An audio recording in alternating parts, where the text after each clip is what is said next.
ऐसे तो बिहार का एक गौरवशाली इतिहास है, लेकिन इस गौरवशाली इतिहास के पीछे एक और चीज़ है जहाँ कुछ ऐसे क्राइम भी होते थे जो बहुत बदनाम करते थे इस राज्य को, जैसे कि किडनैपिंग्स। और किडनैपिंग्स के मामले में बिहार बहुत ज़्यादा इनफेमस था। पर क्या आपको पता है कि बिहार में जितनी किडनैपिंग या अपहरण हुआ करते थे उनमें मोस्टली 40 से लेकर 45% जो नंबर्स होते थे किडनैपिंग्स के, वो इसलिए किए जाते थे ताकि लड़के से पैसे लेना या ब्लैकमेल करना नहीं, बल्कि जिसका अपहरण हुआ है उसकी शादी करवाना। जी हाँ, बिहार में ये प्रचलन था जिसे कहते थे पकड़वा विवाह, जिसका डेटा रिसेंटली इंडियन एक्सप्रेस ने भी छापा कि अगर ओवरऑल आप देखें जितनी किडनैपिंग्स होती थी उनमें मोस्टली अराउंड 40 से लेके 50 तक जो नंबर था वो केवल ये था कि इनकी शादी ज़बरदस्ती करवानी होती थी, इन्हें पकड़ के विवाह करवाना होता था, इसलिए बिहार में होता था पकड़वा विवाह।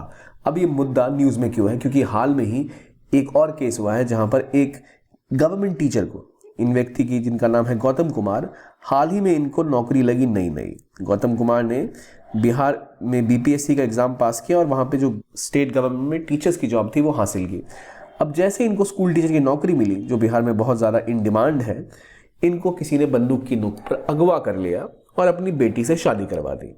यानी इनका हो गया पकड़वा विवाह। और ख़ास बात ये कि जिससे इनकी शादी करवाई गई, मतलब जिस लड़की से इनकी शादी कराई गई, उन लड़की के पिता, जिन्होंने ऑब्वियसली लोग भेज के इनकी शादी करवाई, खुद उनका पकड़वा विवाह हुआ था।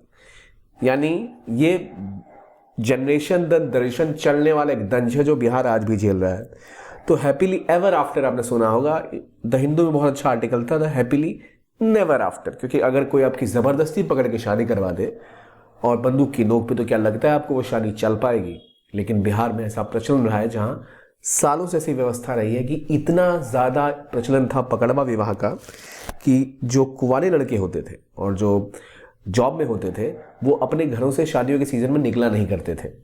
जो पढ़े लिखे और संभ्रांत कुंवारे लड़के थे, अगर वो बाहर के राज्यों गए हो तो शादी के सीज़न में बिहार जाने से डरते थे कि कहीं उन्हें पकड़ के कोई उनकी शादी ना करवा दे, क्योंकि बिहार में चलता था पकड़वा विवाह। और जिसे आज एक आर्टिकल इंडियन एक्सप्रेस में भी आपको मिलेगा देखने को, बैंड बाजा और बुलेट, जहां बिहार में एबडक्शन से यानी किडनैपिंग से ज़बरदस्ती की शादियां करवाई जाती थी। और लगभग 25,000 केस तो 2013 से लेकर 16 के बीच में बिहार में हुए थे। और जितनी एबडक्शंस हुई थी उनमें ऑलमोस्ट 46% जो किडनैपिंग्स थी वो केवल पकड़वा विवाह करवाने के लिए की गई थी। अब सवाल यह है कि जब ऐसा विवाह होता है तो क्या ये मान्य है? तो पटना हाईकोर्ट की जजमेंट में भी एक आया कि ये मान्य नहीं है, लेकिन फिर भी इवन रिसेंटली पिछले हफ्तों में ही एक ये शादी वैशाली में हुई, जब गवर्नमेंट स्कूल टीचर को किडनैप किया गया और शादी करवाई गई। और 4 लोग एक 4 व्हीलर से आए, उनको उठा के ले गए और लेके चले गए। लेकिन ये पहला नहीं है, इससे पहले भी ऐसे कई केसेस आई हैं। अब जो गौतम कुमार का केस जिसकी हम बात कर रहे हैं, ये असल में रिसेंटली ही बिहार में टीचर्स की बहुत सारी भर्तियाँ हुई जिसके लिए बीपीएससी का एग्ज़ाम लिया गया था और जिन्होंने पास किया उन्हें नौकरी लगी।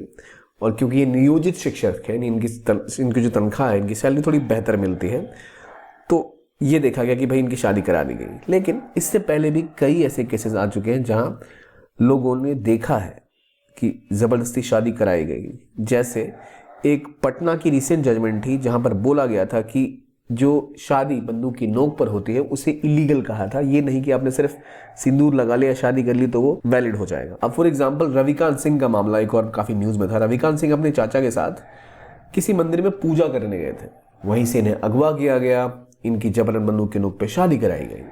और ये शादियाँ 10 साल बाद इसको हाई कोर्ट ने वहाँ कहा ये इलीगल है, क्योंकि यहाँ पर जो पद्धतियाँ हैं, जो शादी के लिए बेसिक नेसेसिटी होती है, उसको पूरा नहीं किया गया। अबडक्शन के बंदूक के जोर पे किया गया और 7 फेरे नहीं लिए गए ढंग से, जो तरीके होते हैं उसमें। यानी पकड़वा विवाह पटना हाईकोर्ट ने कहा कि मांग भरने का मतलब ये नहीं कि आपने शादी करवा ली, जबरन शादी कराना वैध नहीं माना जाता है। लेकिन आप सोचेंगे कि तब ये शादियाँ होती क्यों इतनी मात्रा में बिहार में?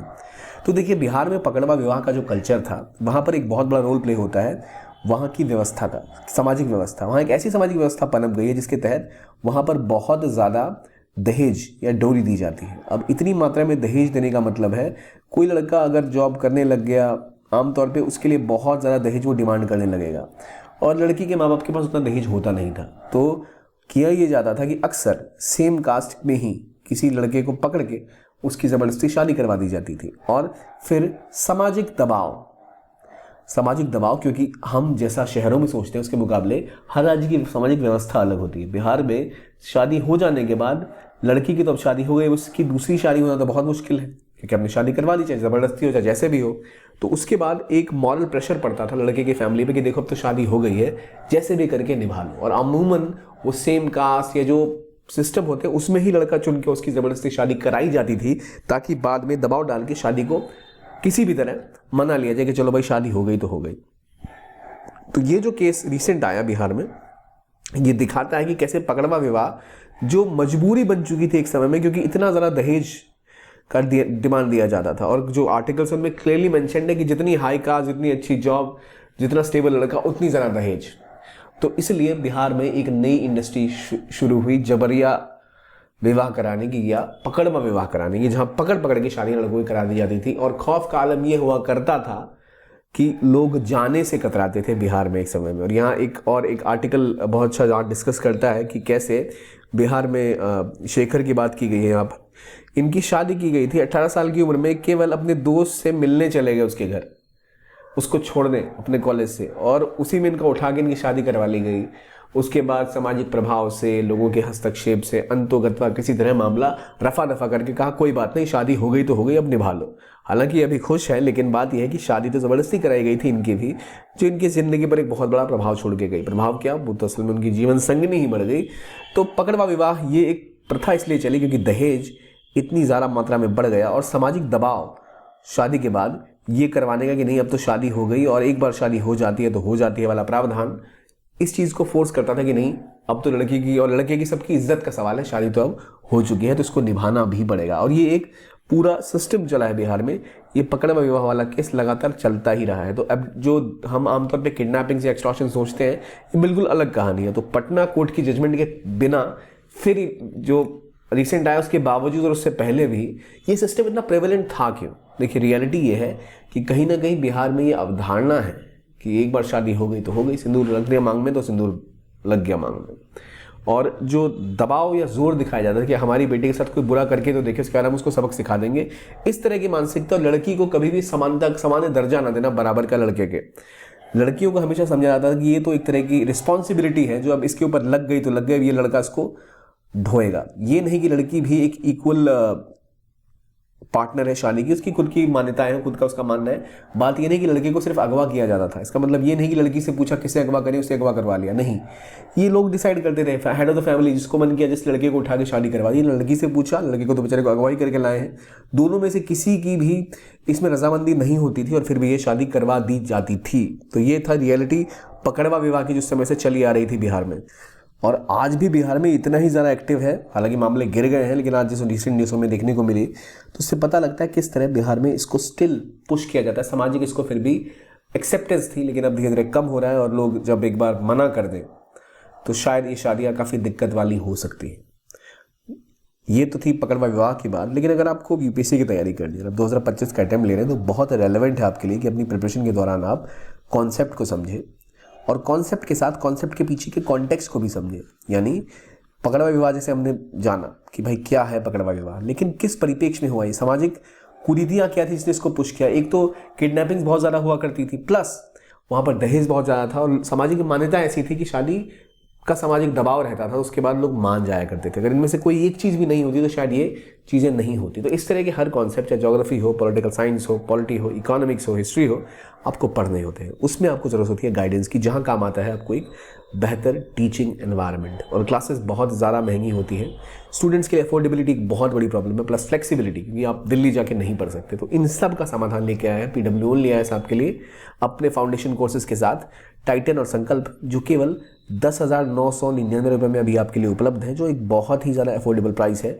जहाँ पर खास तौर पे सबसे बड़ी दिक्कत जो थी अफोर्डेबिलिटी की, उसको सॉल्व किया गया है, प्लस क्वालिटी पर फोकस किया गया है। इतनी हाई क्वालिटी क्लासेस की जैसे आपको ऑफलाइन में मिलती है, वैसी दिल्ली जैसी क्लासेस आपको अपने घर में बैठे बैठे मिल पाए, और फ्लेक्सिबल रहे कि आप शाम को देखना चाहें देख सकते हैं। पर सबसे ज़रूरी आपके हाथ में होगी आपकी किस्मत, और आपके साथ होगा आपका सपोर्ट सिस्टम, जो आपको बताएगा मेंस में कैसे क्वेश्चन पूछे जाते हैं, किन पॉइंट्स को आपको ध्यान में रखना है पढ़ते टाइम, कैसे प्रीलिम्स के आंसर करने हैं, कितने टेस्ट लगाने हैं, किस तरह से पढ़ना है, करंट अफेयर्स कैसे पढ़ना है, पूरा करंट अफेयर्स समझाना, ज्योग्राफी, हिस्ट्री, मैथमेटिक्स, सीसेट, हर चीज़ आपको बेहतर तरीके से अवगत कराना और पूरी बेस बिल्ड करके आपकी फाउंडेशन को स्ट्रॉन्ग करके एक बेहतरीन प्रिपरेशन करवाना, ताकि अपने एग्जाम को क्रैक कर सकें। ये है इस कोर्स का उद्देश्य। तो अगर आपको सही लगे तो आप जरूर ज्वाइन करिए। इसकी जो लिंक्स हैं आपको डिस्क्रिप्शन बॉक्स में मिल जाएंगी या फिर कमेंट बॉक्स में भी पिन मिल जाएंगी। तो ये तो हो गई इस कोर्स की बात। अब हम बात कर रहे थे पकड़वा विवाह की, जो बिहार में होता था।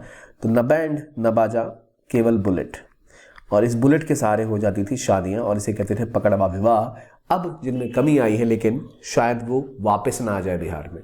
तो लॉ एंड ऑर्डर सुधरेगा जब, तब ऐसी दिक्कतें कम आएंगी। लेकिन ये एक बहुत ही अजीबोगरीब सोशल फेनोमेना था, जिसके पीछे कारण था बहुत ज़्यादा दहेज, सामाजिक एक्सेप्टेंस और समाज में किडनैपिंग्स का आम होना और लॉ एंड ऑर्डर की बिल्कुल उपलब्धता नहीं होना। तो ये था आज का वीडियो। देखने के लिए बहुत बहुत धन्यवाद। कीप ऑन वॉचिंग ज्ञान कोश and have a nice day.